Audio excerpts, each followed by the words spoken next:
Halo men. Oke, kali ini kita akan bahas kelanjutan dari episode sebelumnya, di mana di episode sebelumnya terjadi pertarungan yang sangat menarik di hutan horor dan dipenjarakannya si Dewa Erlang. Sebelum kita mulai, terima kasih sudah mendukung channel ini dan terima kasih untuk like dan subscribe-nya ya. Oke, langsung aja kita mulai. Pada chapter ini diperlihatkan di dalam tempat rahasia Istana Surga di Sitian terjadi perkumpulan roh jahat. Pada perkumpulan itu, mereka sedang berdiskusi tentang kecerobohan tindakan Guan Yin yang menangkap para dewa kuat yang tidak bersalah. Tentu saja hal itu membuat peluang yang sangat besar untuk roh jahat menguasai Istana Surga. Di Sitian yang dirasuki oleh roh jahat memutuskan sebentar lagi rencana buruk untuk memberikan kegelapan di Istana Surga akan segera dilaksanakannya. Lalu, Sin pun berubah ke penjara terbang. Ya, di sana tempat Dewa Erlang dan para dewa lainnya dipenjarakan. Ternyata kedatangan Wukong di episode sebelumnya adalah untuk pergi ke sana.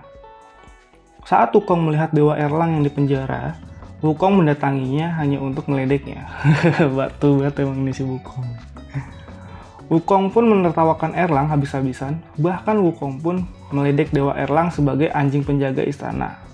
Tapi saat Wukong meledeknya, Dewa Erlang malah bertanya dengan santainya, "Siapa kau?" Wah, Wukong pun kaget karena Dewa Erlang tidak mengenalnya. Dan Wukong menduga itu semua karena tubuhnya yang berubah menjadi kecil. Lalu Wukong pun dengan gagah berani memperkenalkan dirinya kalau dia adalah Sun Wukong. Saat Erlang melihat ekornya, dia baru menyadari kalau itu memang benar Wukong. Tapi Dewa Erlang heran mengapa Wukong bisa terlahir kembali tanpa hilang ingatan. Wukong pun dengan sombong mengatakan kalau itu terjadi karena dirinya lah yang terkuat. Lalu Wukong memukul kepala Dewa Erlang dengan tongkat saktinya. Tapi saat nyaris mengenai kepala Dewa Erlang, Wukong memutuskan untuk menghentikan serangannya. Wukong menghentikan serangannya karena dia berkata kalau dirinya adalah ksatria yang punya harga diri. Dan tidak mau melawan orang yang sekarat. Batu, sumpah nih monyet. Erlang pun bertanya kepadanya tujuan Wukong ke sana. Tapi Wukong tidak memberitahunya dan malah berkata kalau tahanan tidak pantas mengatakan itu. Dewa Erlang pun dengan santai balik meledeknya bagaimana tubuh kecil Wukong bisa melawannya padahal zaman dulu pun Wukong tidak menang. Pantang menyerah bos Wukong nih. Wukong pun dengan percaya diri berkata kalau tubuhnya kecil tapi kekuatannya jauh lebih hebat daripada dulu. Wukong pun pergi meninggalkan Dewa Erlang setelah meledeknya sekali lagi kalau Istana Surga tidak membutuhkan Erlang lagi. Haha, bangke emang deh. Lalu, saat Wukong menelusuri penjara terbang, tiba-tiba dia melihat dari balik rantai ada sesosok kuat yang memiliki aura jahat. Saat Wukong melihatnya dengan teliti, ternyata sesosok itu adalah Di Sitian. Wah, bakal kayak gimana nih kelanjutannya nih? Keren nih kayaknya. Kedatangan Di Sitian ternyata ingin mengunjungi sahabatnya yaitu Drestharasta atau si Raja Istana Surga Timur. Drestharasta dipenjara di sana karena dianggap berkhianat saat meloloskan Gautama dalam pertarungannya di Kutub Utara. Drestharasta pun menyadari kedatangan sahabatnya Di Sitian dan langsung bangun untuk meminta penjelasan Di Sitian yang telah menyembunyikan banyak hal bertahun-tahun darinya. Saat keduanya bertatapan dengan tajam, Sin pun kembali di mana pertarungan sengit antara Bailang, Dewa Bumi, dan Siluman Harimau terjadi. Diperlihatkan di sana, Siluman Harimau mengamuk dan menginjak kepala Dewa Bumi, dan mengatakan bahwa dia adalah dewa yang lemah. Siluman Harimau pun berteriak akan merebusnya hidup-hidup. Bailang pun mengamuk dan langsung menyerang Siluman Harimau, Yihu. Yihu pun terkena cakaran Bailang tepat di perutnya dan serangan itu menyebabkan perutnya robek. Bailang pun berteriak akan membunuh Yihu, dan Yihu pun terheran-heran kenapa Bailang bisa menjadi sangat kuat.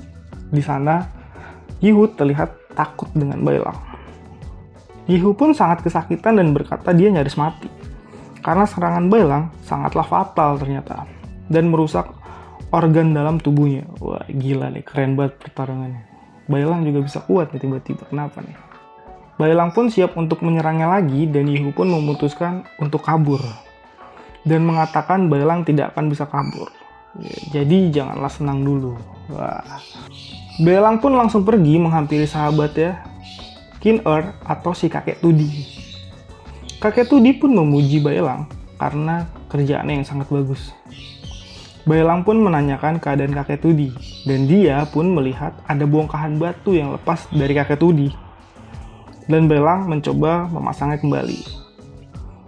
Kakek Tudi berkata itu tidak berguna karena sangat percuma.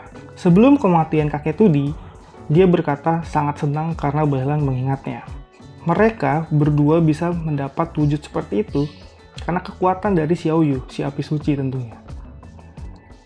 Terakhir kali kakek Tudi pun meminta ke Baelang bahwa dia harus melindungi Xiaoyu. Kakek Tudi perlahan berubah menjadi batang tanaman sambil berkata jangan sedih karena kepergiannya. Dan Baelang haruslah menjaga dirinya sendiri. Keren banget pertarungannya sih. Sangat hebat walau akhirnya sedih kakek Tudinya meninggal. Terlihat di sisi lain hutan kalau siluman harimau Yihu pun lemas tak berdaya dan menduga dirinya akan segera mati. Tiba-tiba dari dalam tanah pun muncul siluman cacing pemakan daging. Siluman itu muncul karena darah yang menetes dari perut Yihu sampai ke dalam tanah dan tercium olehnya. Siluman cacing itu biasa memakan mayat di sepanjang jalur iblis itu. Saat Yihu ingin dimangsa oleh ganasnya cacing itu, Yihu malah balik memangsa siluman cacing dan berkata jika dia lemah, dialah yang akan dimangsa. Yalah, cacing melawan harimau. Yihu pun terus memakan siluman cacing itu, bahkan dia harus memakan siluman lain sebanyak-banyaknya untuk pulih dari lukanya dan mengalahkan Baelang. Yihu pun yakin bahwa Baelang adalah serigala yang dulu pernah ia temui di salju. Jadi mereka berdua sempatlah bertarung pada saat masih menjadi binatang. Dan setelah ia selesai memangsa siluman cacing, lukanya pun sembuh. Dan ia memanjat ke pohon dan berteriak, "Kau akan mati!" Wah. Teriakan itu sangatlah kuat dan didengar oleh Baelang dan Xiaoyu yang sedang berjalan sambil memikul barangnya. Xiaoyu pun kaget dan khawatir. Ia pun bertanya langsung kepada Baelang, apa arti teriakan yang ia dengar itu. Baelang pun menjawab kalau siluman harimau itu sedang menyatakan kekuasaan atas wilayahnya dan sedang mencari penantang dirinya. Wah, gila nih, keren nih pertarungan selanjutnya kayaknya. Xiaoyu pun tambah khawatir dan takut, lalu mengatakan ke Baelang bahwa mereka berdua bisa kabur. Tapi Baelang menolak dengan gagah berani dan mengatakan itu tidak bisa dilakukan. Karena siluman harimau akan mengejarnya dan hanya terdapat satu pilihan, melawannya dengan dia yang mati atau mereka berdua yang mati. Wah. Dan chapter ini pun sayang sekali berakhir dengan semua kegilaan ini.